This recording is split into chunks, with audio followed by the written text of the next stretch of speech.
Hello दोस्तों, जैसा कि हम लोग आज पढ़ेंगे भारत की नदियाँ। भारत एक विशाल और विविधताओं से भरा हुआ देश है। यहाँ की जलवायु में भी काफ़ी भिन्नता पाई जाती है, ठीक है? यहाँ पे बहुत ज़्यादा विविधता पाई जाती है और कहा भी गया है कि भारत के दृश्य में कहा गया है कि कोस-कोस पर बदले पानी और 3 कोस पर वाणी। मतलब इसका कि भारत में बहुत ज़्यादा विविधता पाई जाती है और हर एक लगभग जितने स्टेट हैं, जितने राज्य हैं, हर एक राज्य का अपना एक अलग मानसून है, अलग जलवायु है, वहाँ का फसल अलग होती है और इस वजह से भारत में बहुत ज़्यादा विविधता पाई जाती है। यहाँ पे भाषा की भी बहुत ज़्यादा विविधता है और वातावरण का भी विविधता है, फसल की भी विविधता है। हर एक स्टेट की एक अपनी प्रमुख फसल होती है, ठीक है? तो इतनी ज़्यादा विविधताओं के कारण भारत में बहुत सी चीज़ें देखने को मिलती हैं, ठीक है? और इन्हीं विविधताओं की वजह से ही भारत में नदियाँ भी 2 प्रकार की पाई जाती हैं, ठीक है? एक होती हैं उत्तर भारत की नदियाँ और दूसरी है दक्षिण भारत की नदियाँ। भारत भी 2 भाग में बँटा हुआ है, एक ऊपर का भाग उत्तर भारत और नीचे का भाग दक्षिण भारत, ठीक है? अब उत्तर भारत की जो नदियाँ हैं, इनको हिमालयी नदियाँ भी बोला जाता है, ठीक है? हिमालयी नदी। ठीक है? हिमालयी नदी का मतलब ये है कि ये हिमालय से निकलती हैं और नीचे है दक्षिण भारत। दक्षिण भारत की नदियाँ जो हैं, ये इनको प्रायद्वीपीय नदी भी बोला जाता है, ठीक है? प्रायद्वीपीय नदी। अब प्रायद्वीपीय का मतलब ये है कि ये यहाँ से ये प्रायद्वीप का पठार है और प्रायद्वीप के पठार में स्थित जितनी भी नदियाँ हैं, ये सब प्रायद्वीपीय नदियाँ बोली जाती हैं, ठीक है? अब प्रायद्वीपीय नदी और उत्तर भारत की नदी जो है, इन दोनों को हम लोग देखेंगे और समझेंगे। तो सबसे पहले दोस्तों हम लोग समझेंगे कि उत्तर भारत की नदियाँ कौन-कौन सी हैं। उत्तर भारत में 3 नदी तंत्र हैं, ठीक है? जो हिमालयी नदी हैं, उसमें 3 मुख्य नदी तंत्र हैं, जिनको हम लोग देखेंगे। नदी तंत्र का मतलब ये है दोस्तों कि नदियाँ जो आती हैं हिमालय से निकल के समुद्र में मिलती हैं, तो उन नदियों के रास्ते में जितना भी उनकी सहायक नदियाँ होती हैं, वो भी उनमें शामिल है और उनका अपवाह क्षेत्र कितना बड़ा है और कितना चौड़ा है और किस जगह से निकलती हैं, ये सारी चीज़ें हम लोग देखेंगे। तो 3 नदी तंत्रों में एक है सिंध नदी तंत्र, जो कि ये दिख रहा है आपको, ये वाला हिस्सा सिंध नदी तंत्र का हिस्सा है, ठीक है? ये सिंध नदी तंत्र हो गया और दूसरा दूसरा है गंगा नदी तंत्र। ये वाला हिस्सा देख रहे हैं? ये है गंगा नदी तंत्र, ठीक है? ये है गंगा नदी तंत्र। मतलब कि ये यहाँ से यहाँ तक कवर करता है गंगा नदी तंत्र, ठीक है? इसका अपवाह क्षेत्र ये है सिंध और दूसरे नंबर पे ये है गंगा, ठीक है? ये है गंगा नदी तंत्र और तीसरे नंबर पे है ब्रह्मपुत्र नदी तंत्र, ठीक है? ये है ब्रह्मपुत्र नदी तंत्र, ठीक? ये आपको दिख भी रही होगी ब्रह्मपुत्र नदी, ब्रह्मपुत्र, ठीक है? ये 3 नदियाँ हैं। अब 3 नदियाँ जो हैं, 3 नदी तंत्र हैं उत्तर भारत में, इन्हीं तीनों नदी तंत्रों को हम लोग बारी-बारी से देखेंगे, ठीक है? अब देखिए जिसमें से पहले नंबर पे है सिंध नदी तंत्र, ठीक है? सिंध नदी तंत्र जो है, ये देखिए ये इनमें से जो सिंध नदी है और ब्रह्मपुत्र नदी, सिंध नदी और ब्रह्मपुत्र नदी यहाँ पे चीन के तिब्बत में एक जगह पड़ता है यहाँ पे ये इस जगह पे एक झील है मानसरोवर, जिसका नाम है मानसरोवर, ठीक है?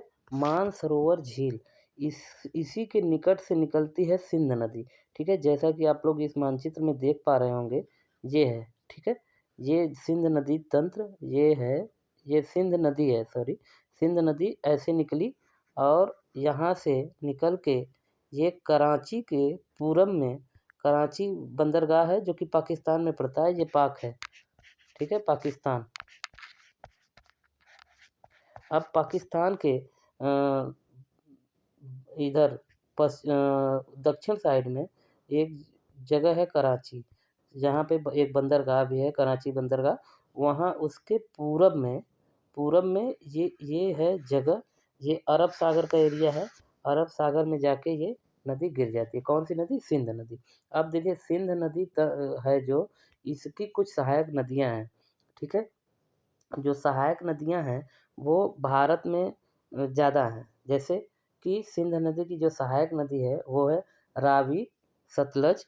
देखिए रावी ये रही, सतलज ये है सतलुज, और चेनाब और झेलम, ब्यास, ठीक है। मतलब कि ये 5 नदियाँ मुख्य सहायक नदियाँ हैं, ठीक, जो कि सिंध नदी को के जल स्तर में बढ़ोतरी करती हैं, ठीक।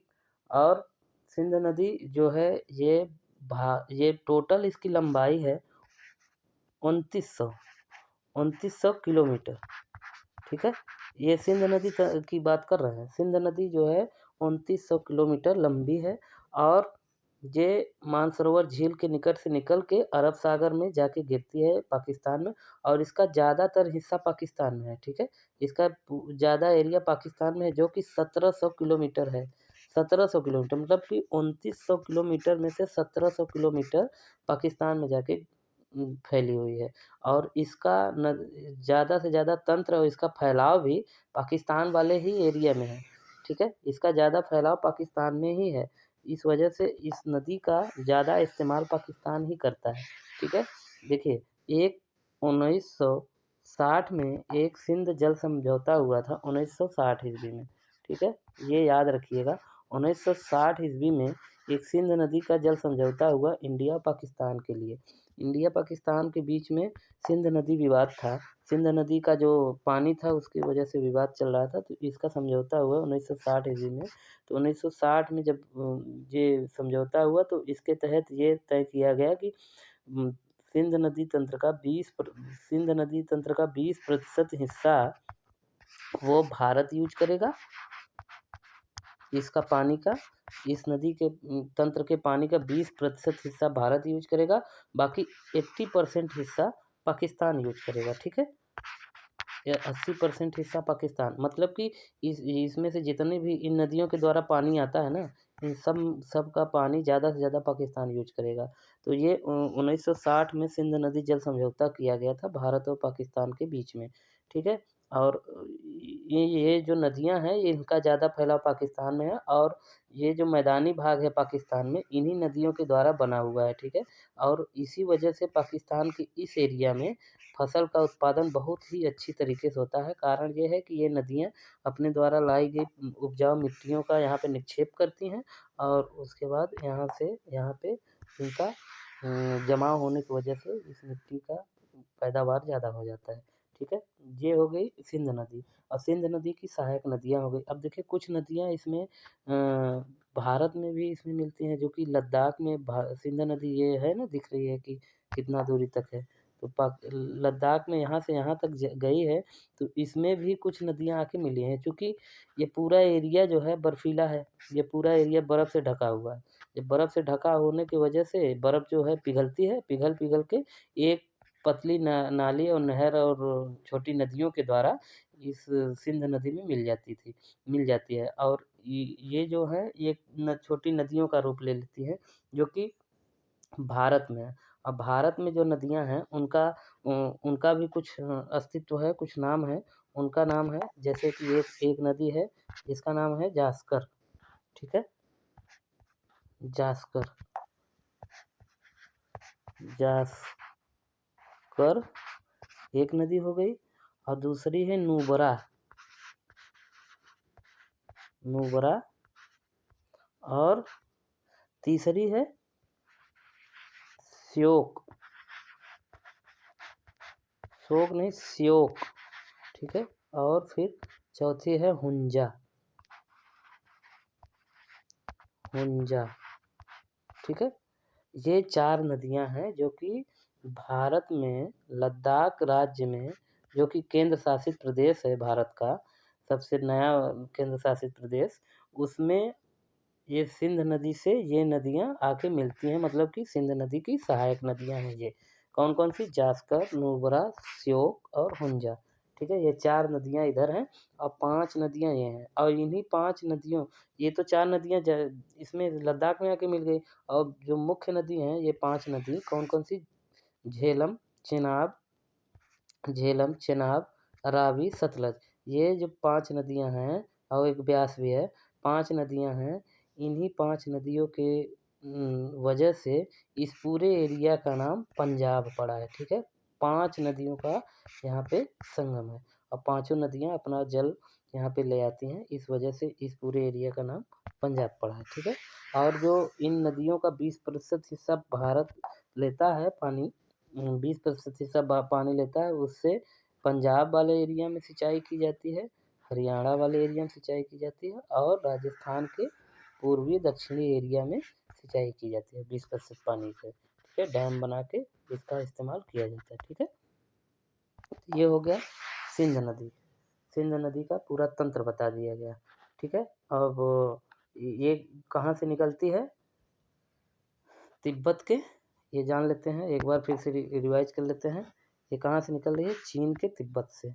और तिब्बत में एक जगह है और उस जगह पे एक नदी है, सॉरी एक झील है, उसका नाम है मानसरोवर, वहाँ से निकल रही है और ये कुछ हिस्सा चीन में है, उसके बाद भारत में, फिर तीसरे नंबर पे ज़्यादा से ज़्यादा हिस्सा पाकिस्तान में, ये जाके फिर अरब सागर में कहाँ गिरती है? यहाँ कराची बंदरगाह के पास में, कराची से पूरब में। ठीक है, ये हो गई सिंध नदी। और इसकी सहायक नदियाँ कौन कौन सी है? चेनाब, रावी, ब्यास, सतलज, ठीक है, झेलम। ये 5 नदियाँ इधर हो गई और 4 नदियाँ अपने भारत में हैं, जो जिनका जिनका क्या नाम है? जास्कर, नुब्रा, यहाँ पे हैं जास्कर, नुब्रा, श्योक और हुंजा। ठीक है, ये 4 नदियाँ हैं, कुल मिला के 5 और 4 9 नदियाँ इसकी सहायक नदियाँ हैं। और ये दुनिया के बड़े नदी तंत्रों में से एक नदी तंत्र है सिंध नदी तंत्र। ठीक, अब ये तो हो गया सिंध नदी तंत्र। अब दूसरे नंबर का जो नदी तंत्र है वो गंगा नदी तंत्र है। ठीक है, गंगा नदी तंत्र अब हम लोग अगली क्लास में पढ़ेंगे। ठीक, धन्यवाद।